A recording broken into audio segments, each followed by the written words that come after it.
আমার বাপ আপনাদেরকে বলি, মাওলানারা, ওলামারা, মাদ্রাসা মসজিদের হুজুররা, দুনিয়ার বাটফারি, উপার্জনের নানা রকম ধান্দা ওনারাও বুঝে।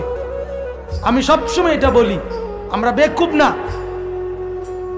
আমরা ব্যাককল না। আমরা, আপনি ফাঙ্গাস তেলাপিয়া খাইয়া বড় হইলে, আপনি চাল ডাল ভাত খাইয়া যদি বড় হয়ে থাকেন, তা আমরা হুজুর কি সিরা খাইয়া বড় হয়েছি? কথা বলেন না কেন?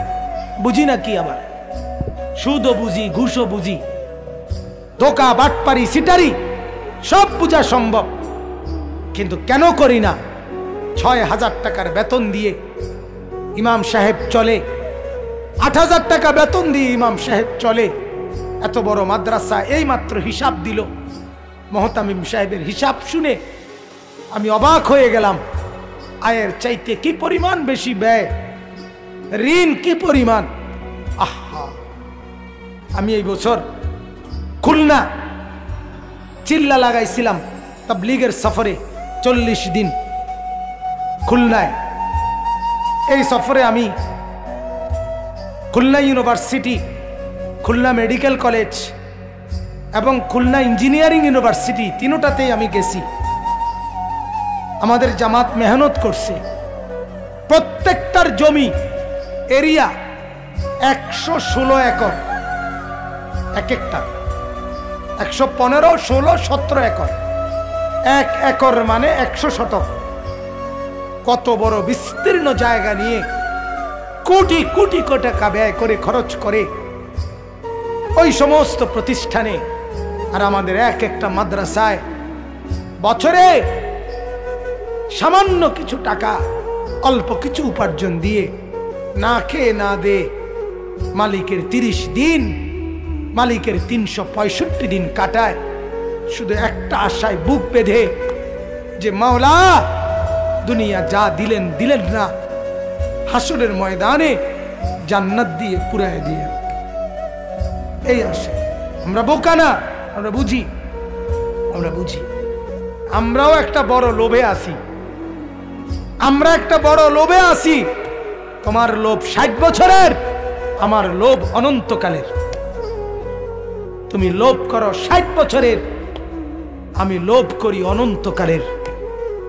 তুমি ভোগ করো দুনিয়া ৬০ বছর, আমি ভোগ করব জান্নাত অনন্তকাল, ইনশাআল্লাহ। ইনশাআল্লাহ। এর জন্য গুনাহ থেকে বেঁচে থাকা, গুনাহ থেকে বেঁচে থাকা। আজকে মা বাপ সন্তানকে গুনাহ থেকে বাঁচাবার কোনো ফিকির নেই। সারা রাত একই ঘরে মা বাপ থাকে, পাশের ঘরে ছেলে উলঙ্গ ছবি দেখে, সারা রাত নর্তকীর নাচ দেখে, ফজরের নামাজ দিনকে দিন, মাসকে মাস, বছরের পর বছর পড়ে না। স্বামী আছে অথচ স্ত্রী ফজর পড়ে না। বাপ মা আছে, ছেলে মেয়ে নামাজ পড়ে না। আমার একটা কলজার ব্যথা, আমার মনে হয় এটা আমার ব্যক্তিগত কথা, আমার মনে হয় যেই ঘরে ছেলে মেয়ে ফজর নামাজ, ৫ ওয়াক্ত নামাজ, বিশেষ করে ফজরের নামাজ পড়ে না, ওই ঘরে মা বাপ নাই, ওই ঘরের ছেলে মেয়ে এতিম এতিম। যেই ঘরের মহিলা ফজরের নামাজ পড়ে না, ওই ঘরের স্বামী নাই, ওই মহিলা বিধবা। স্বামী থাকলে স্ত্রী বেনামাজি হয় কেন? বাপ মা থাকলে সন্তান বেনামাজি হয় কেন? আমার মা, সারা জীবন দেখছি মাকে। আমরা ৫ ভাই ৩ বোন। আমার ছোট ভাই এখানে আছে, আপন ছোট ভাই হাফেজ মাওলানা। মারে দেখছি স্কুলের যে ঘন্টা বাজায়, মা এই ঘন্টা আনছে আমগর রোমে রোমে গিয়া ফজরের ওয়াক্তে। মা এরকম ঘন্টা বাজায় বাজায়া, বেল পিট্টা পিট্টা আমগরে উঠাইতো টুম টুম টুম টুম করে। যতক্ষণ পর্যন্ত না উঠতাম মা আমার থামতেন না, যতক্ষণ ফজরের জন্য বের না হতাম। কোথায় মা? অতএব রাত হয়ে গেছে, আমি আর বাড়াইলাম না। কিন্তু সবর বলে গুনাহ থেকে নিজেকে বাঁচিয়ে রাখা। 3 নাম্বার আসবরু আলা শাদাইদ ওয়াল মাসাইব। যত রকমের আপদ বিপদ, অ্যাক্সিডেন্ট, দুর্ঘটনা, রোগ শোক, টেনশন, পেরেশানি, অস্থিরতা, ঝামেলা, এই বিপদ সবগুলোর উপরে আল্লাহ তাআলা সেগুলো লাঘব করবেন, মিটিয়ে দিবেন, মোচন করবেন, দূর করবেন, এই বিশ্বাসের উপরে ধৈর্য ধরা। রাত সকাল হবেই, সকাল রাত হবেই, অতএব জ্বর ভালো হইবেই, মাথা ব্যথা এটা যাইবই, পেটের সমস্যা এটা ঠিক হয়ে যাবে, এটা বিশ্বাস করা, সবর করা, সবর করা। যদি লম্বা সময়ও থাকে তো এটা নিশ্চিত মৃত্যুর মাধ্যমে হলেও এই মুসিবত শেষ হবে। ঠিক কিনা বলেন না কেন? কিন্তু এই মুসিবতের সমাপ্তি আছে, কোনো সন্দেহ নাই। হতে পারে চূড়ান্ত সমাপ্তি মৃত্যু, আর মৃত্যু পর্যন্ত যদি আমি সবরের সাথে মুসিবতে টিকতে পারি, চোখ বন্ধ হলেই দুনিয়াবাসী দেখবে আমার চোখ বন্ধ হয়েছে, আর আসমানওয়ালারা দেখবে আমার চোখ জান্নাতের জন্য খুলে গেছে।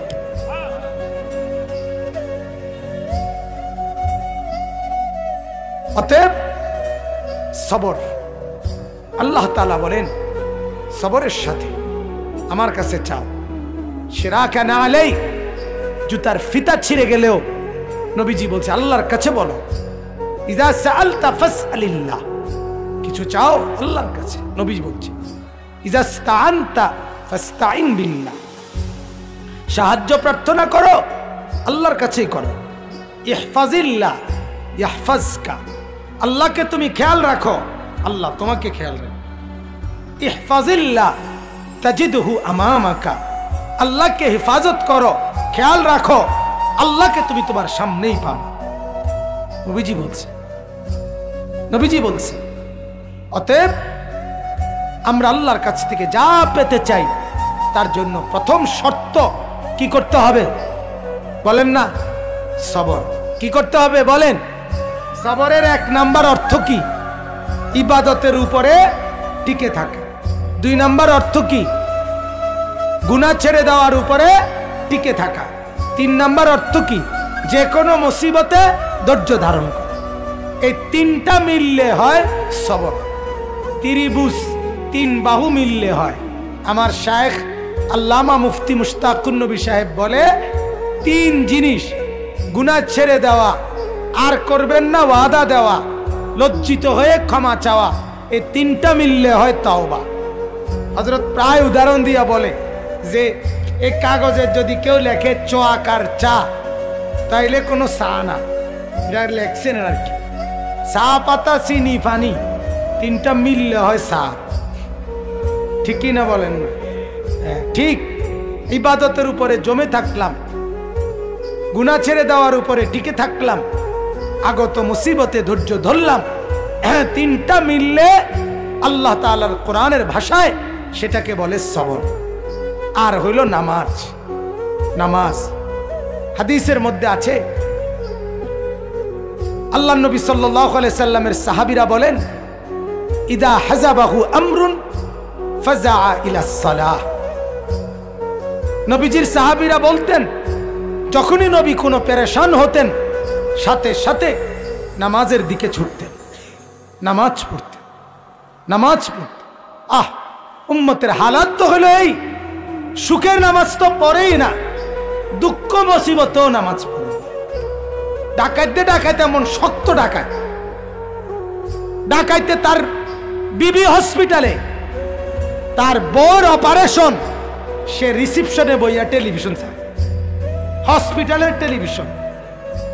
কথা বলেন না কেন? তার বাপের রক্ত পরীক্ষা করছে, রিপোর্ট দিব আধা ঘন্টা পরে, এই ডাকাইতে বইসা টেলিভিশন চায়। আল্লাহর প্রতি তার কোনো খেয়াল নাই, কোনো খেয়াল। মুসিবতে পড়েও নামাজে নাই, মুসিবতে নামাজে নাই। এজন্য আমি বললাম আল্লাহ তাআলা বলেন নামাজ, তুমি নামাজ পড়ো, তোমার জরুরত, তোমার প্রয়োজনীয় বিষয় আমি দেখব। আল্লাহ তাআলা বলেন আমি জানি কি লাগবে না লাগবে। অতএব বাপ, নবীজির আখলাক ছিল এটা, যে কোনো পেরেশানিতে তিনি নামাজে দাঁড়াইতেন। ফাজাইলে আমালের মধ্যে শেখুল হাদিস হযরত মাওলানা জাকারিয়া রাহমাতুল্লাহ আলাইহি বলছেন, আমরা পড়ছি ওটা হাদিসের, হযরত আনাস রাদিয়াল্লাহু তাআলা আনহুকে একদিন জিজ্ঞেস করছে, ও আল্লাহর নবীর সাহাবী, নবীজির জামানায় যখন ঝড় তুফান হইতো আপনারা কি করতেন? হযরত আনাস বলেন, আরে আল্লাহর বান্দা, নবীজির জামানায় আকাশ যদি অন্ধকার হইতো তাইলেই তো আমরা নামাজে দাঁড়ায় যাইতাম, ঝড় তুফান তো পরের কথা। এজন্য বাপ, যেই কোনো ব্যাপারে নামাজের মাধ্যমে সাহায্য চাও, সাথে সাথে সেজদা করেন। সেজদা বড় আল্লাহকে কাছে টানার শ্রেষ্ঠতম মাধ্যম। বান্দা যখন সেজদা করে তো আল্লাহ তাআলা মাথায় পিঠে হাত বুলায় আদর করে। আকরাবু মা ইয়াকুনুল আবদু মির রাব্বিহি ওয়া হুয়া সাজিদ। নবীজি বলেন, বান্দা আল্লাহ তাআলার সবচেয়ে কাছে আসে যখন সে সেজদা করে। এজন্য আমার আজকের কথা এতটুকুই। এক কথা বললাম, আমরা ঈমানদার, মনে আছে নি? আমাদের ঈমানের পরিচয় যেন ছুটে না যায়। 2 নাম্বার, আমাদের করণীয় 2টা, আল্লাহর ইবাদত, সব ব্যাপারে আল্লাহর কাছে সাহায্য চাওয়া, আর আল্লাহর কাছে যাই চান চাওয়ার পদ্ধতি কয়টা? 2টা। 1 নাম্বার সবর, বলেন। 2 নাম্বার নামাজ। সবর এবং নামাজ, এই 2টা আল্লাহ তাআলা দেখবেন, আপনাকে আপনার প্রার্থনাকৃত বিষয় আল্লাহ তাআলা সাথে সাথে দিয়ে দিবেন। আল্লাহ তাআলা আমাদেরকে তৌফিক দান করেন, আল্লাহ তাআলা আমাদেরকে কবুল করেন।